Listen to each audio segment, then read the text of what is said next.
In this Golf Smart Insight, we're going to look at using a foam ball to help with connection between the forearms.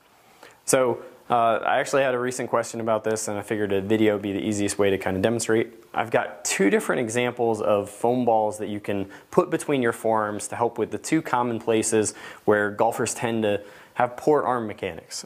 So I've got the impact ball, which we'll look at in a second. I just got this cheapo foam ball from Target or the dollar store, but this one is squishy to the point where you can basically compress it to almost nothing.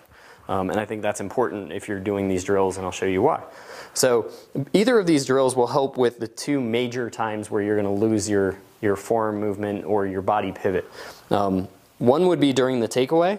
So a lot of golfers will do more of a takeaway with their shoulders kind of like that, and then the ball would fall out. So this encourages a little bit more of that one-piece takeaway. And then as I start down in transition, one of the common tendencies is to have that trail elbow kind of work into internal rotation, just like that. And either of these balls will help keep that connection there. Now the place where these two have a drastically different effect is if I'm actually trying to hit golf balls with it.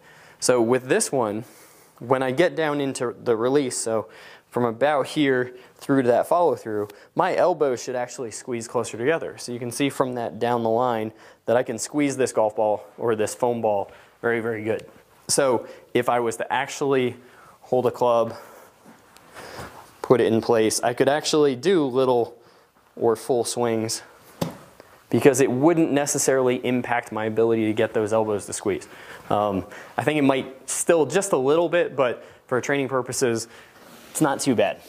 The problem with the impact ball is it's so firm that physically, you can see I cannot get that same impact position. What ends up happening is my elbows end up staying the same distance apart, and so what ends up happening is I compensate through my shoulder. So I tell people, if you actually hit balls with the impact ball in between your forearms, the ball should actually flare off to the right. If you're able to hit it straight, it usually means that you have poor shoulder mechanics, and this ball is just allowing that compensation to work. So if you're using the impact ball, I like it for backswing and or transition. I just don't like hitting balls with it because it really interferes with the release. So if you like the way we break down how to use training aids, you'll love the way we break down the swing into concepts and drills here at golfsmartacademy.com. If you are lost with your swing, feel free to submit a video and we'll tell you what area of your body or what part of the swing you need to focus on to ultimately reach your potential.